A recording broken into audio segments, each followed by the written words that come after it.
प्रातः स्मरणीय विश्ववंदिनी संतों के सम्राट सदगुरु कबीर साहिब जी के पावन चरण कमलों में वंदना करते हुए मेरे मन मंदिर के आराध्य परम पूज्य गुरुदेव जी के चरण कमलों में वंदना करते हुए आइए हम दिन की शुरुआत सदगुरु कबीर साहिब जी के महान ग्रंथ रत्न बीजक से करते हैं।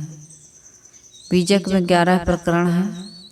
11 प्रकरण में जो 11वां प्रकरण है उसमें साखियां हैं। उस साखी के क्रम में आज हम सदगुरु कबीर साहिब की 335 और 36वीं साखी, 2 साखियां एक ही विषय पर हैं, उनको ले रहे हैं। कल हमने यह बताया था कि जो घर हैगा सर्प का सो घर साध न होए, सकल संपदा ले गए विष भरी लागा सोए। जो घर हैगा सर्प का, सर्प के उदाहरण देकर के साहिब यह बता रहे हैं कि विषय शक्ति और अहंकार ये क्या है, सर्प है। और जिसके अंदर विषय शक्ति और अहंकार है उसके अंदर साधना का कोई भी एक भी लक्षण दिखाई नहीं देता। साध यानी इच्छा, ना यानी नहीं। वो इच्छाओं से, वासनाओं से, उसकी गुलामी से मुक्त नहीं हो सकता है। सकल संपदा ले गए। हमारी सबसे बड़ी संपदा क्या है? सद्गुण, सदाचरण। यही सबसे बड़ा धन है, यही सबसे बड़ा वैभव है, दैवी संपदा जिसको गीता में कहा गया। सकल संपदा ले गए। किसी के घर की सारी संपत्ति चुरा ली जाए तो उस व्यक्ति का क्या हाल होगा? वो माथा कूट कूट के, छाती पीट पीट के रोता है कि नहीं रोता है? मेरा सब कुछ लूट लिया गया। सकल संपदा ले गए। ये अहंकार और विषय शक्ति जीव की असली संपत्ति को, असली धन को, जो सुख है, शांति है, जो सद्गुण है और दैवी संपदा है, उसको लूट रहा है। विष भरी लागा सोए। वो विष भर के अपने जीवन में दुखी हो रहा है। साहिब कह रहे हैं आसक्ति और अहंकार यही तो विष है, और इसको लेकर के आदमी सो रहा, ज्ञान में पड़ा है, अंधकार में पड़ा है। आगे सदगुरु कबीर साहिब जी आज कह रहे हैं कि घुंगची भर के बोइए। घुंगची एक क्या होता है? घुंगची भर के बोइए। घुंगची क्या है? एक लाल और सफेद 2 आँख ऐसी नहीं बनी रहती, सफेद सफेद एक बेल होती है, उसमें एक घुंगची फलती है। और ये घुंगची कहाँ रखी जाती है? सुनार के पास मिलती है ज्यादातर। रत्ती तोला नापने के लिए वो घुंगची को चढ़ाता है। तो यहाँ पर वही घुंगची कितनी छोटी रहती है। आप लोगों ने देखा है घुंगची को? आज के बच्चे शायद ना देखते हों, लेकिन हमने तो देखा है। हम लोग बहुत खेलते थे। हम लोग बचपन में क्या करते थे, घुंगची को ले आते थे। यहाँ गाँव गाँव में होती थी वो घुंगची, कहीं कहीं किसी किसी गांव में होती थी, तो फली रहती थी, ऐसी बाड़ी आड़ी पे चढ़ी रहती थी, पतली सी बेल, और घुंगची उसमें फरी रहती थी। तो उसको ले आते थे तो पपीता की पुंगी बना के, जो पत्ता की डंडी होती है ना, पपीते के पत्ता की डंडी, उसको बढ़िया से हम लोग बचपन में ब्लेड में काटते थे, और ब्लेड में काट के बराबर रख उसके ऊपर घुंगची रखते थे, और घुंगची को धीरे धीरे ऐसे फूंकते थे उस पुंगी से, तो गोल गोल गोल गोल उसी के ऊपर वो घूमती थी और उसी बैठ जाती थी। ऐसे थोड़ी सी ऊपर उठती थी, गोल गोल होती थी, धीरे धीरे फूंकते, फिर गिर जाती थी, फिर उठा के उस पर रखते थे। मैंने किया है ऐसे, इसलिए मैं बता रही। बचपन में बच्चे पहले यही सब खेल खेलते थे, प्राकृतिक चीजों से खेलते थे। आम के कोई किसी चीज के पत्ते तोड़ लेते थे गर्मी में, और उसकी दोनों तरफ से आधा आधा काट के और कांटे में फंसा के उसको चंग बनाते थे, मतलब उड़ाते थे। पतंग एक प्रकार से कहते थे चंग बनाए हैं। वो घूमती थी, दौड़ते थे बच्चे, व्यायाम होता था। तो इस प्रकार से मैं बता रही थी कि घुंगची एक छोटा सा, बिल्कुल छोटा सा एक बीज टाइप का होता है, फर है वो। तो यहाँ सदगुरु कबीर साहिब जी किस चीज के लिए कह रहा है? वीर्य के लिए। पिता का जो वीर्य होता है, ये वीर्य से मतलब कोई वासना ग्रसित ना हो। पिता का वीर्य यानी कितनी पवित्र बात। पिता और पुत्र के लिए कितना, या पुत्री के लिए कितना पवित्र रिश्ता है। तो यहाँ पर पिता का वीर्य बताया जा रहा है कि घुंघची भर के बोइए, वीर्य के बारे में बताया जा रहा है। उपजा पसेरी 8, इतना सा घुंघची, एक मतलब कहने का मतलब यहाँ अर्थ हमें कौन सा लगाना है, लक्षणा अर्थ लगाना। शब्द के अर्थ को समझने की आवश्यकता है। यहाँ लक्षणा अर्थ लगा करके हमें समझ सकते हैं कि भाई सदगुरु कबीर साहिब जी हमें क्या कहना चाह रहे हैं।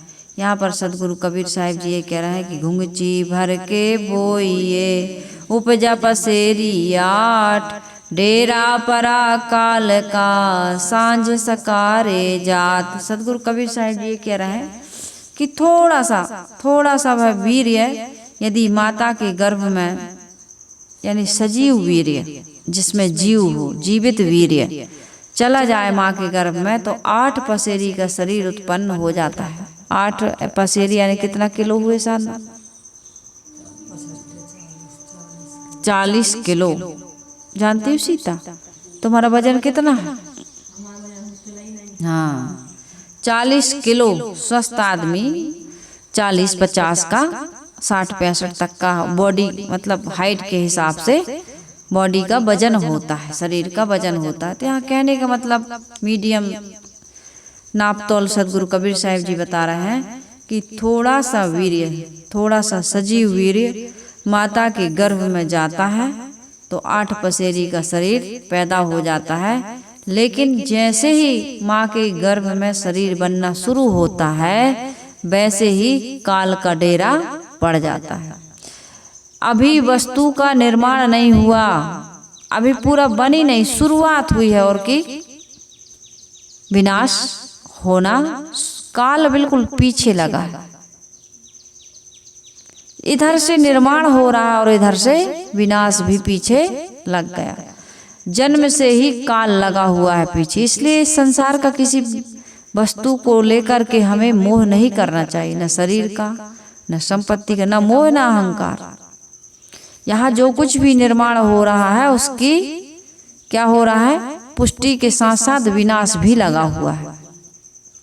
सर्वे क्षयंता निचया पतनांता समुच्चया, संयोगा विप्रयोगांता चा मरणांतम चा जीवितम। संयोग का वियोग, जन्म की मृत्यु, उन्नति का पतन और संग्रह का विनाश ये लगा हुआ है। जो उगे सो आथवे, फूले सो कुमलाए, जो चूने सो ढई परे, जन्मे सो मर जाए। सूर्य निकल रहा है, अभी सुबह हो रही है और धीरे धीरे देखते देखते शाम हो जाएगी। सुबह होती है, शाम होती है और जिंदगी यूं ही तमाम होती है। ऐसे ही गुजर जाता है जीवन। कमाते खाते खेलते जो भी जन्म लिए, रोते रोते, फिर खेलते खेलते, फिर राग रंग में डूबे डूबे, फिर शिकायत करते करते, फिर पश्चाताप करते करते आदमी मर जाता है। तो यहाँ पर मैं ये बता रही थी कि काल का डेरा पड़ा हुआ है, तुम असावधानी मत करो।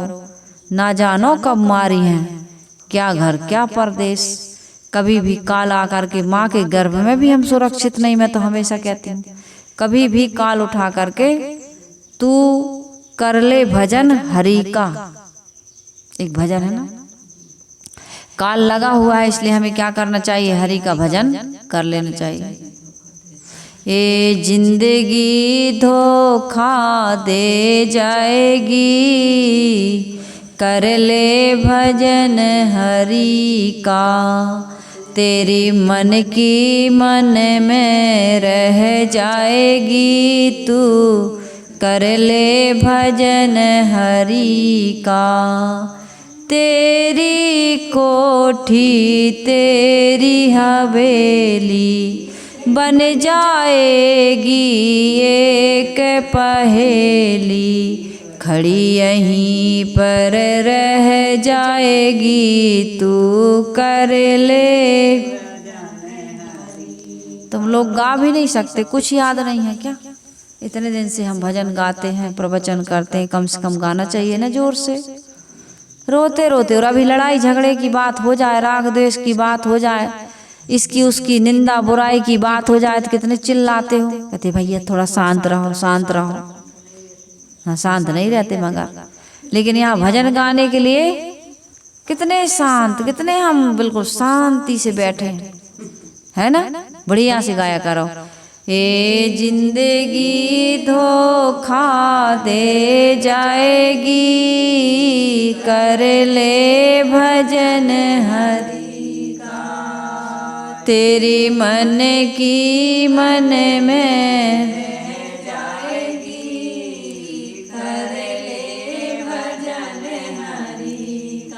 जोड़ जोड़ जो रखी माया, माया जोड़ने में समय बताते हैं।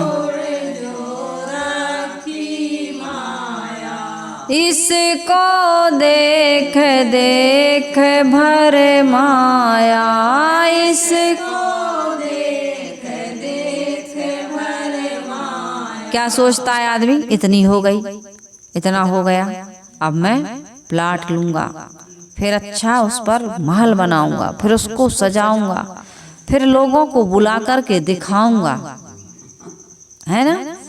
मेरा इतना बड़ा मकान, ऐसी सजावट, ऐसी सुविधा।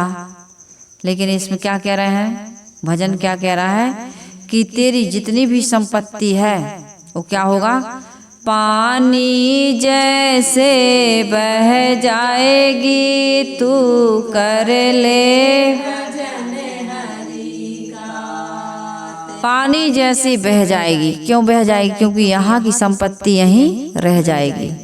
कुछ भी साथ जाता है, नहीं जाएगा। यहाँ कोठी, बंगला, हवेली, सब कुछ यहीं खड़ी की खड़ी रह जाएगी। आदमी यहाँ से चल देता है, चाहे जितना भी बड़ा मकान बना लो। चंद्र भवन एक व्यक्ति था, गुरुदेव जी उसके बारे में कई बार बताते थे। कहते हैं उसने जिंदगी भर की कमाई का बढ़िया से भवन बनवाया रहने के लिए, और उस भवन का नाम रखा चंद्र भवन। इतना सुंदर था वो उसका मकान कि क्या पूछना। सुविधाओं के सारे साधन बढ़िया से इंजीनियर से नक्शा बनवा करके, और वास्तु दोष के वो ना हो, वास्तु दोष ना हो कुछ भी। इंजीनियर ऐसे ऐसी पढ़ाई करते हैं, वास्तु ज्ञान के अनुसार बनाते हैं। तो बढ़िया बनाया था उसने, बाल बच्चे थे, सब था। और मकान उद्घाटन करवाया, और मकान उद्घाटन में उसको अटैक आ गया। लोगों को भोजन करा ही रहा था कि अटैक आ गया, और अटैक आया तो बच्चे अस्पताल ले गए। अभी बच्चे अस्पताल ले ही जा रहे थे कि शरीर छूट गया, और जब शरीर छूट गया शाम हो गई। लाते लाते इलाज कराते कराते 12-1 बजे का समय रहा होगा, भोजन करा रहा था, अटैक आया। और बच्चों ने जब पता पाया तो बच्चे ले जाते 2:30, 3, 4 बज गए। इलाज कराते कराते 5-6 बज गए, लौटा के लाए अस्पताल। अब पहुंचे ही नहीं तो इलाज क्या होगा। लेकिन इलाज के लिए जा रहे थे, रास्ते में तो दूर थी अस्पताल। शाम हो गई, कहने का मतलब सच्ची घटना, शाम हो गई। तो बच्चों ने कहा कि अब ऊपर कहाँ ले जाएं पिताजी को, इनको यहीं गैरेज में रख देते हैं, सुबह इनको अंतिम संस्कार कर देंगे। कहते हैं जाते वक्त जब वो जा रहा था, उसको लगा कि अब बचूंगा नहीं उस व्यक्ति को, तो उसने अपने मकान की तरफ लौट करके देखा, हाय मेरा चंद्र भवन हमेशा के लिए छूट रहा। हमेशा के लिए छूटेगा, ऐसे थोड़ी छूटेगा कि फिर से आ जाओगे, हम और आप कोई आ पाएंगे। बहुत तक मुअल फिरल नहीं फेरा, इतने लोग मर गए, फिर से आए नहीं। अब आ भी जाओगे तो जानोगे थोड़ी कि यही है हमारा मकान, यही गांव में या यही गली में, मोहल्ले में, या नाली आली में, या कोई किसार में, रास्ते में हम पेड़ पौधा पर बैठे रहेंगे, कहीं भी कोई भी योनि खानी में जाएंगे। लेकिन ये नहीं जान पाएंगे कि ये चंद्र भवन, ये पत्नी, ये बच्चे, कुछ भी नहीं जान पाओगे, कोई नहीं जानता है। तो उस व्यक्ति ने कहा कि हाय मेरा चंद्र भवन सदा सदा के लिए छूट रहा। अभी पत्तल की जूठन भी कुत्ते नहीं खा पाए थे, पत्तल भी नहीं सूखी थी, और उस व्यक्ति की अर्थी जल गई। ऐसे होता है जीवन। तो यहाँ पर मैं कह रही, सदगुरु कबीर साहब जी कह रहे हैं कि घुंघची भर के बोइए, पिता का सजीव वीर्य माता के गर्भ में थोड़ी सी मात्रा में जाता है, और 8 पसेरी का 4 किलो का बच्चा होता है, और बढ़ते बढ़ते 40 किलो का हो जाता है। लेकिन ये ना भूलना कि बीज बोया है तो वृक्ष बनेगा ही, उगेगा ही, और उग जाएगा तो फूलेगा फलेगा ही। ये फूलने फलने से पहले ही सूख भी जाता है, काट भी दिया जाता है। इसी प्रकार से शरीर है डेरा परा काल का, सांझ सकारे जात। जीते रहोगे, जी रहे हैं हम सब, तो हम बड़े नहीं हो रहे, हम घटते जा रहे हैं। जिंदगी छोटी होती जा रही। दिन और रात रूपी काले और सफेद चूहा उसको जीवन की डोर को कुतर रहे हैं।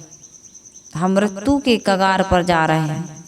जो खेले हम संग वो तो स्वर्ग सिधारे, जो जन्मे हम संग वो तो स्वर्ग सिधारे। जो खेले हम संग काल तिन्हू को मारे, हम हूँ जर जर देह निकट दीसत ही मरबो।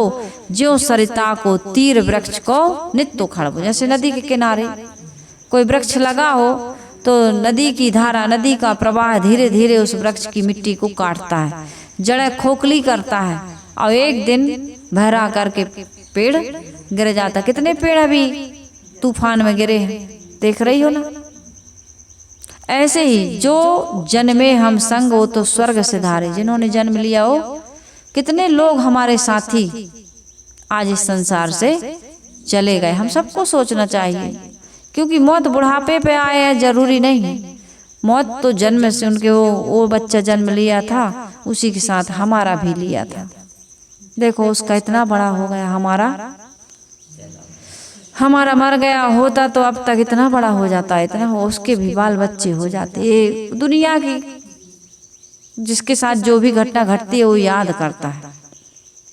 मैं इसलिए कह रही हूँ कि मौत कभी भी आ जाती है, हमारी भी कभी भी आ सकती है। साहिब कह रहे हैं डेरा परा काल का। इस शरीर के अंदर काल बैठा हुआ है, समय रूपी काल, मौत रूपी काल। ये तो सबको खाएगा, लेकिन हमें अज्ञान रूपी काल खा रहा है। इस प्रकार से जान नहीं रहे हैं, और जानते भी हैं जो लोग उसको सही ढंग से मानते नहीं।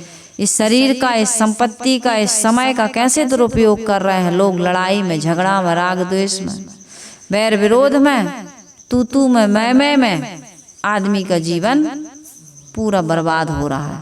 तो इसलिए सतगुरु कबीर साहिब जी कह रहे हैं तुम्हारी जीवन रूपी आयु को रोज दिन और रात रूपी चूहा खा रहे हैं। सांझ सकारे जात तुम जा रहे हो, जीवन जा रहा है, तुम मृत्यु के निकट जा रहे हो। साहिब कहते हैं कि अपने आत्म कल्याण का काम कर लो। ये प्रकृति का नियम है, जीवन निर्माण का एक प्राकृतिक क्रम है। सब कुछ या कुछ भी यहाँ अचानक नहीं होता है। धीरे धीरे धीरे धीरे कल काठी कालू गुना, जतन जतन गुण खाए, काया मध्य काल बसत है, मरम न काहू पाए। तो हम सबको क्या करना चाहिए। इस शरीर का निर्माण कैसे होता है, कैसे होता है, कैसे होता है। पिता के वीर्य से। लेकिन केवल पिता के वीर्य से ही नहीं हो जाता है, इसमें चेतन आत्मा भी होती है। वीर्य तो है, लेकिन हमारे सकाम जो कर्म है वो ये देह धराने के कारण है। बीज तो बीज है भाई, लेकिन बीज में सजीव ना हो वो बीज तो उगेगा नहीं। तो ये सूक्ष्म शरीर लेकर के, वासनाओं को लेकर के जीव क्या कर रहा है, संसार में पिता के वीर्य में मिलकर माता के रज में जा करके और फिर शरीर धारण कर लेता है। इसलिए हमारे जीवन में जो सकाम कर्म हम कर रहे हैं, इस सकाम कर्मों के कारण से ही माता और पिता के रजवीर्य में मिलकर के ये गंदी वासना, गंदे कर्म, गंदे संस्कार हमें गंदगी वाला जहाज देने का कारण बनता है। 10 द्वार नरक भरी बूढ़े, तू गंदी को बेड़ो, चलो का टेढ़ो टेढ़ो टेढ़ो। ये शरीर अच्छी चीज थोड़ी। सारे दुख का कारण क्या है, देह धारण करना। और सारे सुख का कारण क्या है, देह की वासना को, आसक्ति को त्याग देना और विदेह मुक्त हो जाना, विदेह देह रहित हो जाना। ऐसी मुक्ति की मरते मरते जगमुआ मुए न जाना कोय, और ऐसे होए के ना मुआ की बहुरी न मरना होए।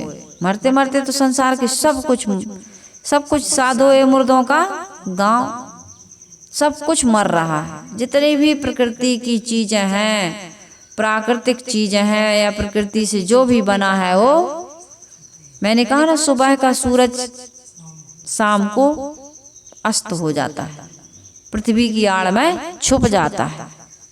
पृथ्वी घूम रही, पृथ्वी कुछ भी स्थिर नहीं है। यहाँ जिस पृथ्वी पर हम और आप बैठे हैं, हमको लगता है हम तो यही हैं, लेकिन उस पृथ्वी में भी क्रिया हो रही, वो भी गोल गोल घूम रही। अपनी धुरी में 24 घंटे में एक चक्कर लगा लेती है, और इस ब्रह्मांड के एक चक्कर 12 महीने में वो लगाती है।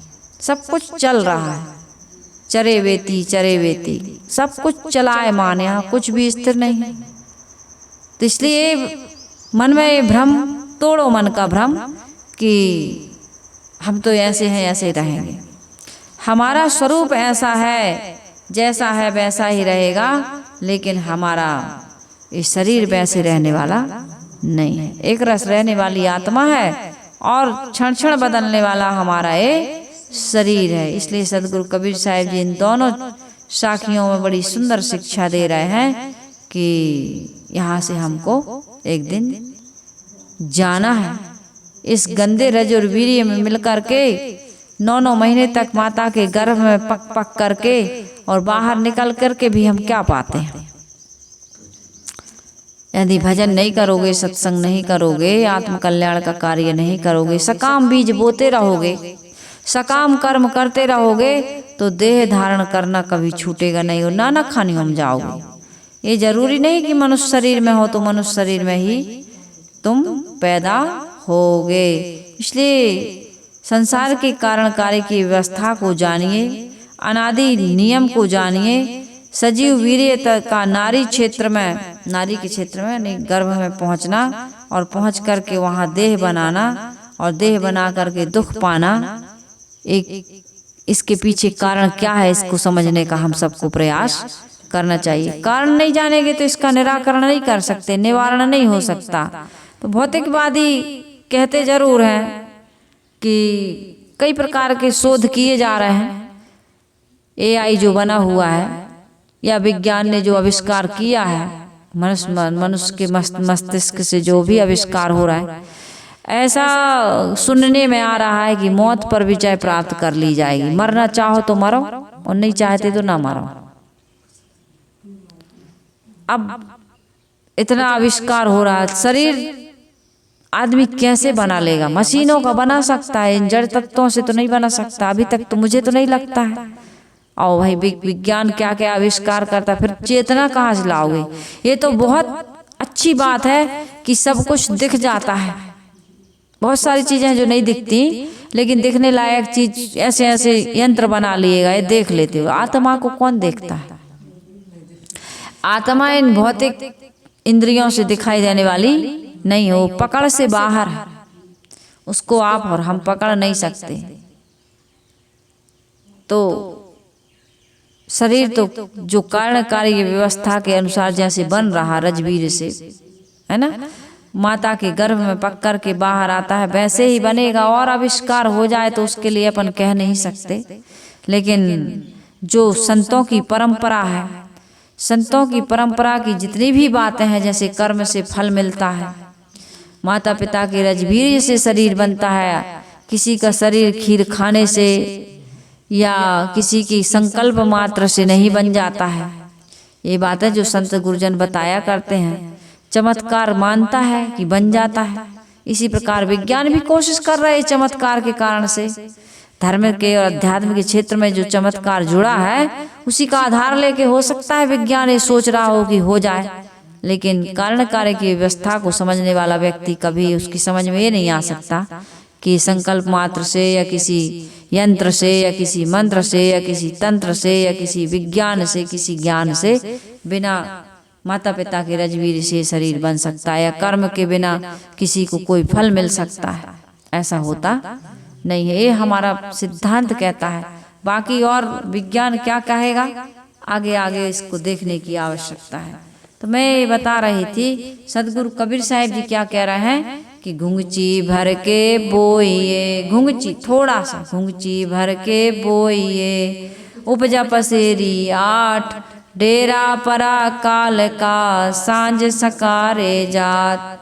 अब आगे साहब कह रहे मन भर के बोइए, घुंघची भर नहीं होए, कहा हमारे माने नहीं, अंतहु चला बेगोए। सतगुरु कबीर साहिब कहते हैं थोड़ा सा वीर्य, सजीव वीर्य माता के गर्भ में जाकर 8 पसेरी का शरीर पैदा हो जाता है, लेकिन इस शरीर से यदि जीव निकल जाए तो शमशान में ले जाकर के इसको जला देते हो, गाड़ देते हो, जो भी करते हो, ना जलाएं गाड़ दें इसको, तो ऐसा नहीं कि वहां से पौधा उग आए, किसी का शरीर पैदा हो जाए।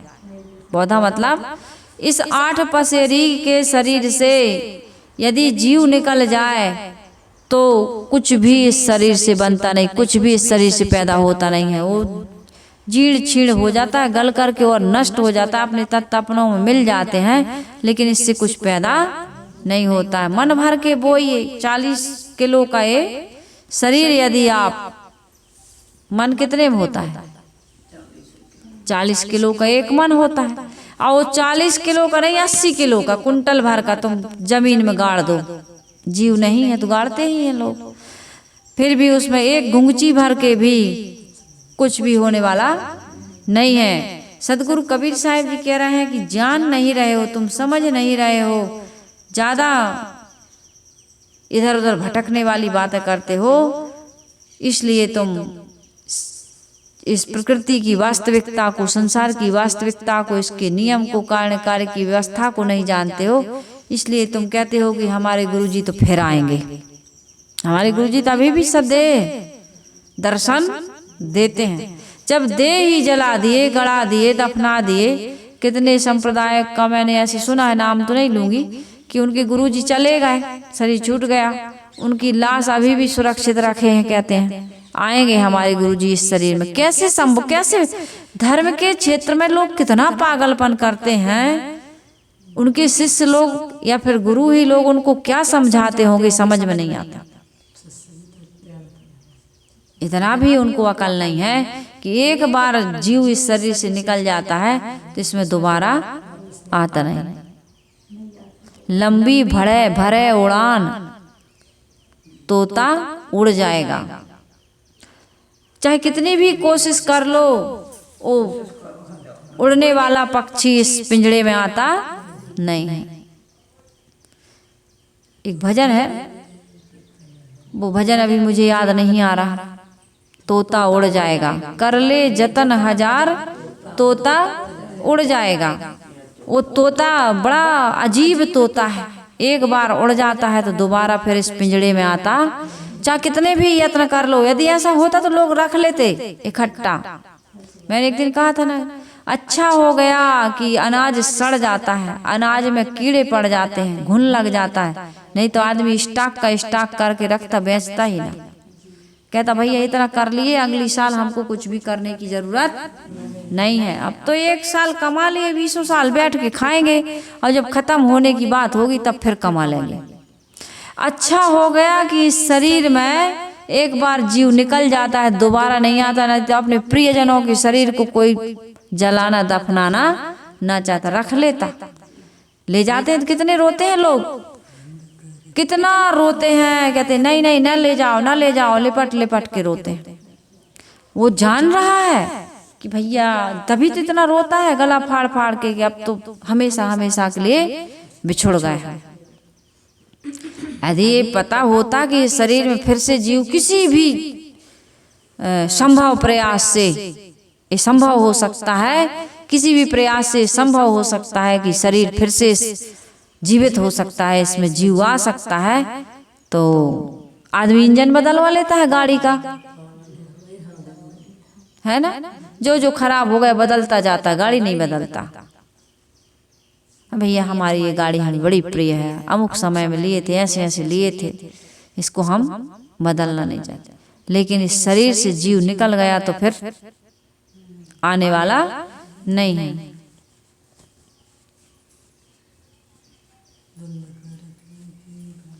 तो इसलिए हम सबको इस संसार में आने के बाद, इस सत्संग को सुनने के बाद थोड़ा सा विचार करना चाहिए। क्या विचार करना चाहिए कि ये शरीर से जीव निकल जाएगा तो ये शरीर किसी भी काम का कुछ भी नहीं बनता है इससे, इसलिए इस शरीर का अहंकार ना करो। एक राजा थे, वो सबको सलाम करते थे, सबको झुक जाते थे, प्रणाम करते थे, सबका आदर करते थे। मंत्री लोगों को बड़ा बुरा लगता था। अरे कितने लोग ऐसे होते हैं कि बड़े लोग, गुरु लोग, बड़े नेता लोग तो बड़े विनम्र होते हैं, लेकिन उनके चमचे जो होते हैं, चाहे गुरु के चेला हों और चाहे सरकारी ऑफिस में बैठे हुए वो पियून वगैरह हों, रहते हैं ना। हाँ, वो लोग क्या करते हैं, नौकर चाकर, उनके छोटे तबके के लोग वो ज्यादा ऐंठते हैं। तो मंत्रियों को अच्छा नहीं लगता था कि जब राजा ही प्रणाम करते हैं, सिर झुकाते हैं, तो हमें भी झुकाना पड़ता है। तो उन्होंने समझाने का प्रयास किया, राजा साहब क्यों हर किसी को सिर, आप तो राजा हैं, उनको प्रणाम करना चाहिए, आपको प्रणाम नहीं करना चाहिए, वो जब करें तब आप करिए।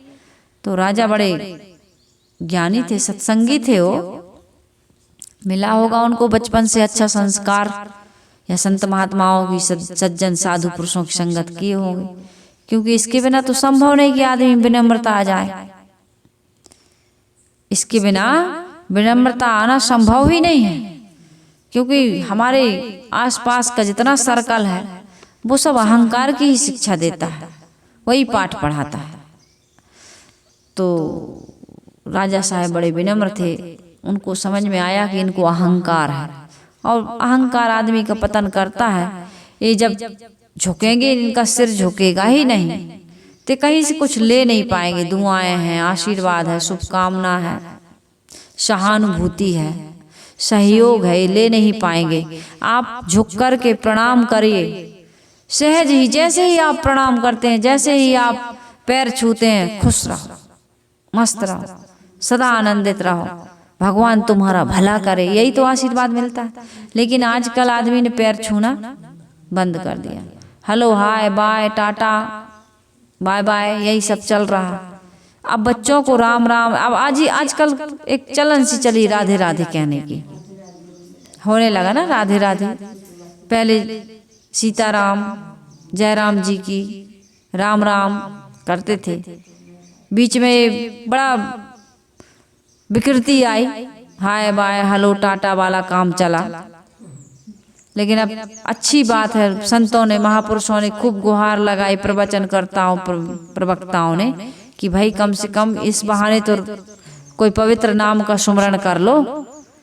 कितने लोग मोबाइल की रिंगटोन बनाए हुए हैं, कितने लोग मोबाइल उठाएंगे तो राधे राधे करते हैं, किसी से मिलेंगे तो राधे राधे करते हैं, जय श्री कृष्णा, ओम शांति, राधा स्वामी। राधा स्वामी वाले क्या कहते हैं, राधा स्वामी, कबीरपंथी, साहेब बंदगी, सनातन धर्मी जय श्री राम, राम राम, सीताराम, ओम नमः शिवाय, जो भी कहते हैं। तो राजा साहब ने कहा कि अच्छा नाम नहीं ले पाते हैं, प्रणाम करके किसी का आशीर्वाद नहीं ले पाते हैं, तो इनको अब शिक्षा देनी चाहिए। तो प्रैक्टिकल में उनने समझाने का प्रयास किया कि ऐसा करना, और जाना और किसी की गर्दन लेकर के आना, चाहे जितनी असरफियां हो ले। तो कौन देगा भाई गर्दन, कोई गर्दन देगा? चाहे वो गरीबी में जीवन जीता हो, लेकिन गर्दन गर्दन दिए तो मर ही गए, मर जाओगे कि नहीं मर जाओगे? क्योंकि गर्दन कट गई तो कोई नहीं पूछता अच्छा गर्दन कट गई तो ये बताओ बचा कि नहीं बचा। कोई मूर्ख होगा जो ये पूछेगा कि गर्दन कट गई तो बचा कि नहीं बचा। भाई गर्दन कट गई तो कैसे बचेगा? तो राजा साहब के पास सभी लोग निराश होकर के आए, कोई गर्दन देने को तैयार नहीं है, यानी सिर देने को तैयार नहीं है। तो कहा जाओ किसी के यहाँ कोई मर गया हो तो उसका सिर मांग लाना, कि भाई अब तो मर ही गया, मरे व्यक्ति का सिर दे दो। तो गए तो बड़ा उनका अपमान हुआ, निंदा हुई, लोगों ने डांटा, उलाहना दिया, अशब्द बोले कि कैसे आदमी हो, हमारे यहाँ अमुक आदमी मर गया तुम उसकी गर्दन मांगने आया। वो तो बड़े मुसीबत में आदमी पोस्टमार्टम करवाता है, ऐसा केस फंस जाता है, इसलिए नियम है, कानून नहीं तो कोई मरे व्यक्ति के एक नाखून तो काट के बताए। अब वो लोग काटते हैं अलग बात है, अपने हैं। लाश को कोई हाथ लगा के बताए, लाश को हाथ नहीं लगा सकता आदमी। तो किसी ने मरे व्यक्ति की भी गर्दन सिर नहीं दिया। निराश होकर सिर झुका करके सारे मंत्री लोग, सैनिक लोग, सभासद लोग, जितने भी लोग थे जो विरोध करते थे, वो सब आए, गर्दन झुकाए खड़े हैं। राजा साहब ने कहा क्या हुआ, कोई नहीं मरा नगर में, किसी की मौत नहीं हुई? कहे कुछ लोग मरे हैं लेकिन किसी ने गर्दन नहीं दी, सब ने इनकार कर दिया। कहे अरे मूर्खों, मैं गर्दन लेकर के, सिर लेकर के क्या करूंगा? मैं तो ये समझाना चाहता हूँ। बोले क्या? इस सिर को जीते जी झुका लो, मरने के बाद जो जिंदा में नहीं झुकता है, जो मरने के बाद भी जो सिर किसी को कोई देना नहीं चाहता है, जीते जी यदि वो सिर तुम संतों के चरणों में या साधु पुरुषों के या सज्जनों के चरणों में या माता पिता के चरणों में झुका दोगे, दे दोगे, तो कल्याण होगा। नहीं तो ये सिर मरने के बाद भी झुकने वाला नहीं, देने वाला नहीं। इसलिए मैं जीते जी झुका देता हूँ। जितने भी प्राणी या जितने भी मनुष्य मेरे सामने आते हैं, मैं उनके लिए विनम्रता से सिर झुकाता हूँ। उनके लिए दया और करुणा का भाव, श्रद्धा का और समर्पण का भाव मेरे मन में आता है। मैं, मुझसे कमजोर हैं, छोटे हैं, अन्य देहधारी जितने भी जीव हैं, उनकी मैं रक्षा करता हूँ, उनकी मैं सेवा करता हूँ, उनकी मैं सहायता करता हूँ। और मुझसे जो बड़े हैं मनुष्य शरीर में, मुझसे जो बड़े हैं उनका मैं तो हृदय से आदर करता ही हूँ, लेकिन छोटों का भी मैं सम्मान करता हूँ, प्यार देता हूँ उनको। जीते जी जिसका सिर नहीं झुका, मरने के बाद क्या झुकेगा? झुकता वही है जिसमें जान होती है, और अकड़ना तो मुर्दों की पहचान होती है। शमशान में जाकर के देखो, शमशान सुनसान होता है, एकदम भयावह लगता है वहाँ। क्यों लगता है? क्योंकि वहाँ एक दूसरे से कोई बोलता नहीं, वहाँ कोई उन्नति प्रगति, वहाँ कोई कर्म नहीं है, एकदम निष्क्रिय है। तो यहाँ पर सदगुरु कबीर साहिब जी कहते हैं, निष्क्रिय हो करके न रहो, सकाम भाव पूर्वक भी कर्म ना करो, कर्म करते रहो लेकिन निष्काम भाव पूर्वक कर्म करो, तो तुम्हारे जीवन में कभी कोई दुख नहीं होगा। सकाम भाव से ही आदमी देह धारण कर रहा है, सकाम भाव से ही आदमी दुनिया में क्रिया कर रहा है। यहाँ पर सदगुरु कबीर साहिब जी दूसरे ढंग से समझाना ये चाह रहे हैं। पहला तो उन्होंने वीर्य के लिए कहा, दूसरा सदगुरु कबीर साहिब जी ये कह रहे हैं, सकाम कर्मों के थोड़ा बीज बोने पर भी इस शरीर का निर्माण हो जाता है। थोड़ा सा इधर मोड़ दी मैं, क्योंकि दो अर्थ गुरुदेव जी ने बताए हैं इस साखी में, कि आदमी थोड़ा भी सकाम कर्म करे तो फिर से वो देह धारण करेगा, और बहुत सारा काम करे, जीवन भर काम करता रहे, लेकिन निष्काम भाव से करे। जैसे गीता में कहा गया है कि तुम निष्काम भाव से कर्म करो अर्जुन, तुम्हें जीवन में दुख नहीं होगा। फल की इच्छा ना करो, कर्तव्य समझ करके करो। जीतोगे कि हारोगे बात छोड़ दो।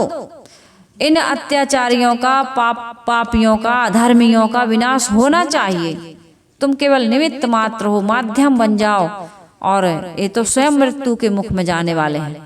लेकिन जो एक स्त्री का सम्मान नहीं करता, जो दूसरों की धन संपत्ति हड़प जाता है, जो बड़े बूढ़े बुजुर्गों की, माता पिता की मर्यादा को नहीं समझता है, उस पापी को, उस अधर्मी को इस धरती पर जीने का कोई अधिकार नहीं है।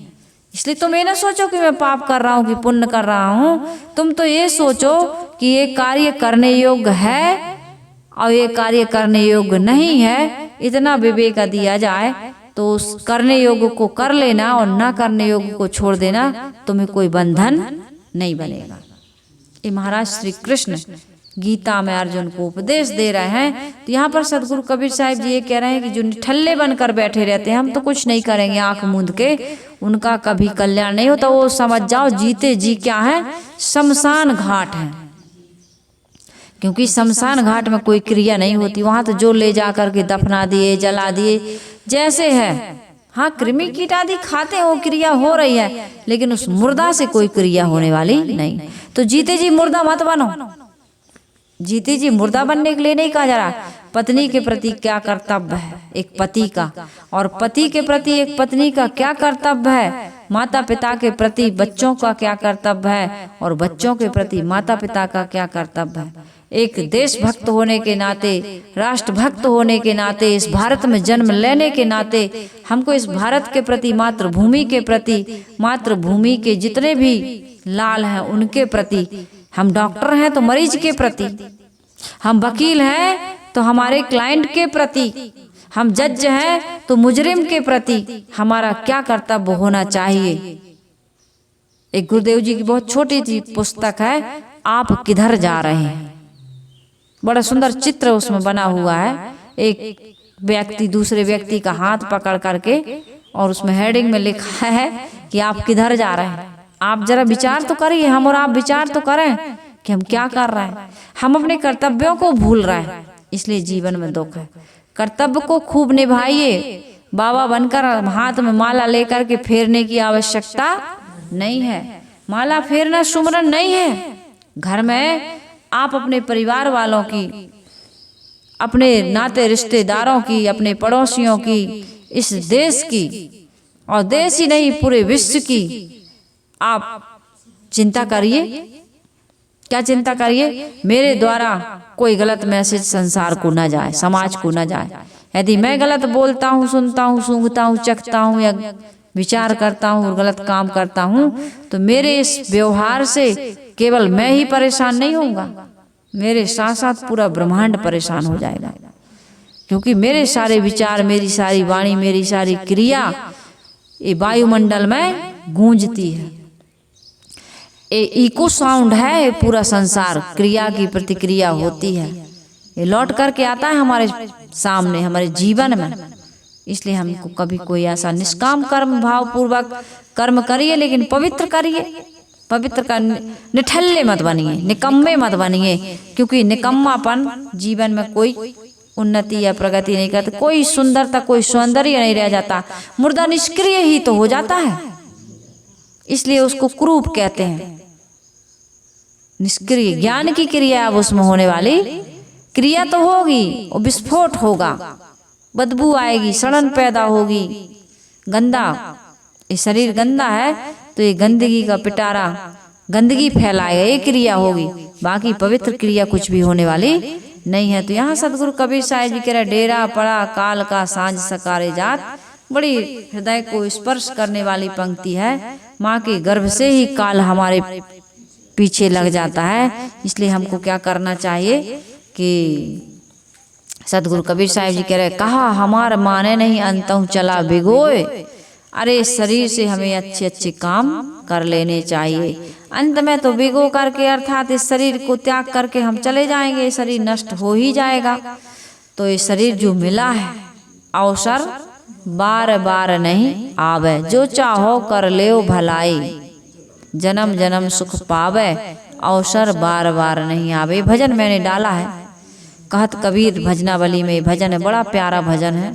इस भजन को आप हमारे YouTube चैनल कबीर आश्रम देवरी पर बारंबार सुनिए और सुनकर के सुंदर शिक्षा लीजिए और अपने जीवन को सुंदर बनाइए। इन्हीं प्रयासों के चलते कबीर आश्रम देवरी आप सबकी सेवा में रोज उपस्थित होता है। और सदगुरु कबीर की वाणी चाहे बीजक पर से हो, चाहे कहत कबीर से हो, आप सबके बीच केवल इसी आशा और उम्मीद के साथ प्रयास कर रहा है कि हमारा आपका सबका जीवन सुंदर बने, सुखमय बने। और जब हमारा जीवन सुंदर सुखमय बनेगा तो हम दूसरों का जीवन भी जरूर सुंदर बनाएंगे। हम सभी लोग यह कार्य करने में एक दूसरे का सहभागी बने, इन विचारों को सुने, दूसरों तक भेजें ताकि उनका भी जीवन सुंदर बने। और आइए हम सभी लोग अब वाणी को विराम देते हुए पहले गुरु वंदना कर लें, फिर इस सत्संग को समापन करेंगे। वंदन है गुरुदेव तुमको, वंदन है गुरुदेव, वंदन है गुरुदेव तुमको, वंदन है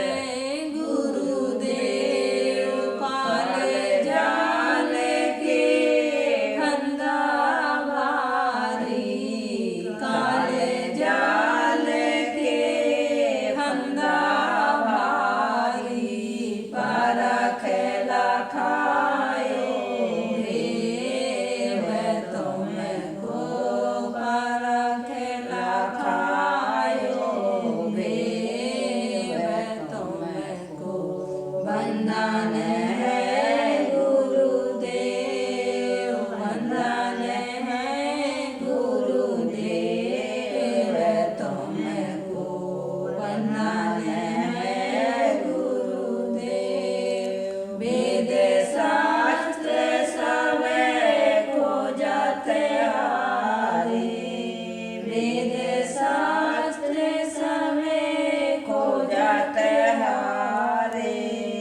मर्म न जानत केव तुमको, मर्म न जानत केव तुम। वंदन है गुरुदेव, वंदन है गुरुदेव तुमको, वंदन है गुरुदेव। गुरु समान और को दाता, गुरु को दाता, ताकि करिए सेव तुमको, ताकि सेव तुमको। वंदन वंदन है गुरुदेव तुमको, वंदन गुरुदेव। साहिब कबीर अभय पद, साहिब कबीर अभय पद ता। पूरण परख समेव तुमको, पूरण परख समेव तुमको। वंदन गुरुदेव, वंदन है गुरुदेव तुम, वंदन है गुरु।